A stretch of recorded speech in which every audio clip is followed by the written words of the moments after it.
Hi everybody, welcome to Tea Time with pixrtea, where viewers write in and ask me questions, and we drink tea. So, let's read the first question. Dear pixrtea, what do you think about the compatibility between a Virgo and a Gemini? Well, the good news is they're both ruled by the planet Mercury, so overall, I would say they're highly compatible. They have similar worldviews, similar interests, and probably think in a similar way. So overall, that is a green light. Although you guys might talk over each other or talk at each other.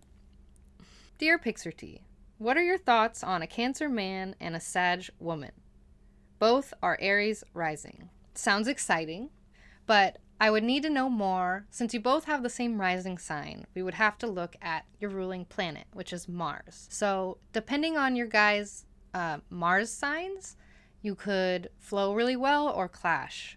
For example, if you have Mars in Pisces and they have Mars in Aries, you might work a little bit differently, have different motivation styles. Then again, if you both have like Earth Mars, like one in Capricorn and one in Taurus, then you probably work together really well. Moving on to the next question. Dear pixrtea, is my Gemini boyfriend's depression a problem? Or is he just a Gemini sun, Pisces moon? I don't know if your boyfriend's depression is a problem. I would need more information. But Pisces moon is watery moon, so can get depresso for sure, especially when the seasons change. So be patient with your watery emotional boyfriend and maybe give him a coloring book or something. Then Pisces needs to, use the crayons. Dear pixrtea, advice for someone with a Gemini moon and Venus. Help. That is exhausting. I'm so sorry. But that's also really fun. So I don't know the rest of your chart, but I'm hoping that you're not holding yourself back or judging yourself for how often you change your mind and how often you change your opinions and hobbies. You're allowed to do all the things. Geminis are meant to do all the things. So if you feel like it, go for it. Try it. Dear pixrtea, what are your thoughts on Aries and Libra compatibility? This is one of those things it depends. Unfortunately, there is no yes or no to this. Aries and Libra are opposite signs. So where they are on the same level with some things, while they are on the same level with some things, being on the same axis, they are also literally technically opposites. So seeing eye to eye can sometimes be a challenge. So it does depend on the rest of the chart, but it is better than signs that don't see each other or that aren't on the same axis. And now we have drank the tea. Pays. We have drank the tea, so now let's spill the tea. And this is where viewers write in and confess something to me, anonymously, of course. My opinion was not asked for, but I will give my opinion on these confessions, and we're going to spill the tea. So let's pull out these confessions. If you want to write in for the confessions or have something to confess or a question for me, you can always write in at pixrtea@gmail.com, and I may answer or give my opinion. Dear pixrtea, I am not in love with my husband anymore, but I have love for him. Good for you, girl. Good for you. Acknowledge those feelings. Do what's best for you. I understand loving him still, but honestly, good for you for noticing and taking, or I don't know if you're taking action, but it is nice when you acknowledge your honest feelings. Acknowledging it is the first step. Yeah, exactly. Acknowledging it is the first step, and what you choose to do with that, no judgment at all. Do you. Okay, let's spill a couple more cups. Let's pour a little bit more tea. There's a lot of relationship stuff happening here. Mercury retrograde is doing work in Libra currently, in the relationship sign of Libra. Dear pixrtea, I'm in love with my best friend who's married. That's hard. That's really hard. I'm so sorry. Don't do that. Stop doing that. Maybe you need to cut ties. I don't know the situation with your best friend, but you probably need to let that go. You probably need to let that go for now. You can't change their relationship status, so you have to just let it go. And you can find love with somebody else. Dear pixrtea, I low-key want to cheat on my boyfriend in jail. Probably won't. I'm just super horny lately. Fuck my life. Girl, I'm sorry. That sucks. Order some Adam and Eve.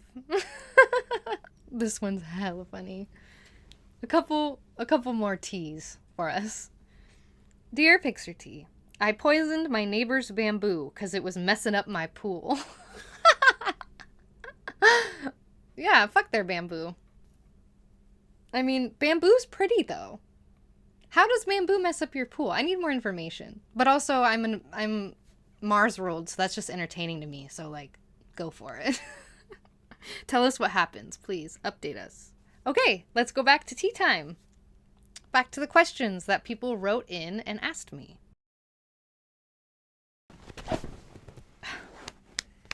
Most of these are astrology questions, but there are some ridiculous ones. Like, not very gentleman, but how old are you? If you ask those questions, I will block you.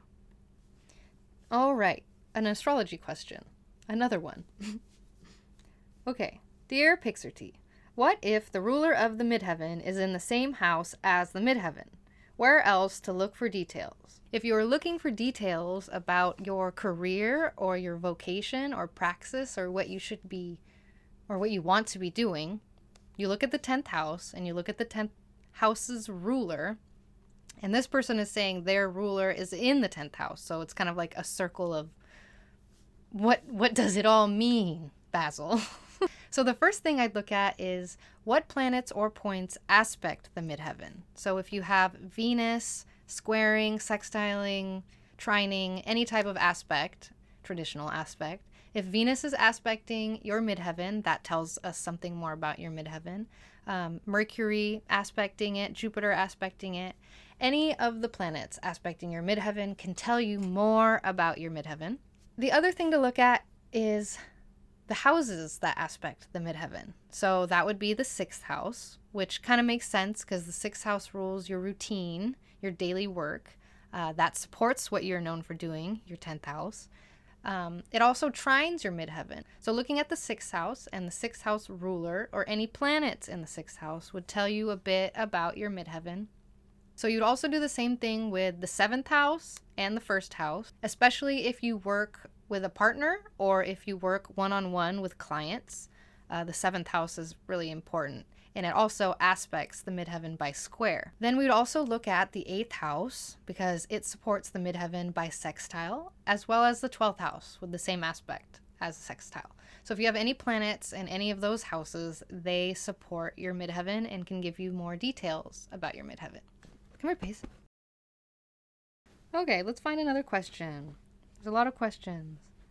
Dear pixrtea, when can we dye our hair again? After retrograde or after the shadow? I kind of have a hot take on retrogrades. I think that you should go for it during a retrograde. It's a great time for a trial period and to try something out. So if you just want to try something new, try it and try it again while the Mercury is in retrograde.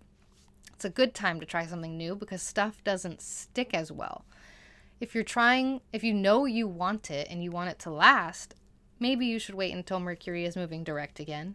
But overall, I mean, it's just hair. You can re-dye it. Hey, stop licking. Okay. Dear pixrtea, how did you learn astrology? So I'm going to answer this question in 2 parts. Personally, I learned astrology starting as like a child, right? When I started to read, I started reading Linda Goodman's Sun Signs and then became obsessed with Linda Goodman and read all of her books, even the out there poetry. So I started learning the sign archetypes really early. And then I stumbled across a book called The Only Astrology Book You'll Ever Need. And I used to hang out in Barnes & Noble as a kid, and just read every book in the astrology section. The only astrology book you'll ever need taught me how to cast a chart by hand. But then later, I started listening to the Astrology podcast with Chris Brennan and Kelly and Austin, and that's like a free masterclass, essentially. There are so many hours of very good information, and while I do chores, I would listen to that podcast and learn a lot. And from there, I was exposed to other teachers and started listening to other teachers' podcasts and then YouTube. And then I started taking actual classes from these teachers and mentorships and that sort of thing. So if you are trying to learn astrology more, I recommend that book, the only astrology book you'll ever need. And I recommend taking classes from teachers you love. And if you can't spend money right now, which I highly recommend you invest in taking courses if you plan to be an astrologer. But if you don't have any money to spend right now, listen to the astrology podcast or any astrology podcasts that you like. Dear pixrtea, do you prefer Vedic or Western astrology? I do not necessarily have a preference. I think they are both extremely accurate because they're just divination tools. I personally have been trained in Western astrology, so I understand that more, but I love Vedic astrology and would love to learn it. I just know it's even more extensive than Western astrology, and I'm not ready to take that on yet. Quite yet. Maybe in a few years. Dear pixrtea, what can I do to change your opinion about Geminis? Nothing. I am a Gemini. Period. Okay, let's just make that clear. Also, what do you think my opinion of Geminis are? Like, we just make fun of Geminis. That's just the fun thing to do. We can do that. We can laugh at ourselves. It's great. Okay. Dear pixrtea, what is your least favorite sign? We don't do that here. We do that ironically. We can make fun of signs in like memes because it's fun, but overall, we don't have least favorite signs because we all have that sign in our chart. It rules something in our life, so we can't really hate on a particular sign. With that being said, there are some signs that we understand more naturally than others. The signs that we have trouble with usually are our 6th house sign and our 12th house sign, as well as sometimes our 8th house. So if your 6th house is ruled by Aries, then you may struggle with people that have planets in Aries. If Sagittarius is your 12th house, then you might kind of distrust Sagittariuses right off the bat. Also, though, if you have planets in the 12th, 8th, or 6th house, you're able to see through these people a lot easier. You have more access to that house, so they are a bit more readable, but there might be something about them that you don't trust as much. Next question. Dear pixrtea, what is your favorite drug of choice? Y'all really write in some interesting questions. My favorite drug of choice is cannabis, the weed. And then my second favorite drug of choice is acid. I will not expand. I think this is the last question that I'm going to answer today. Dear pixrtea, I feel stuck. How can I flow and find peace of mind as a super sensitive person? Thank you. I'm sorry you're feeling stuck. If you've tried everything and you've done all of your self-care and grounding tools and talked to somebody or journaled, done all of your self-care stuff and you still feel stuck, then you need to surrender to feeling stuck. You can't really force a flow. You just kind of got to sink into feeling stuck and let the flow happen when it flows. Can't force a flow. So just be stuck for now. You won't be stuck forever. Nothing lasts forever. So something will pick up and you will flow again. But for now, you need to be stuck, apparently. And that's what I have for tea time. Thank you so much for writing in. If any of you want to write in with questions about astrology or literally anything, or if you want to write in with a confession, I will keep it anonymous. You go ahead and write into pixrtea@gmail.com. And thank you for hanging out and having tea. And until next time, bye!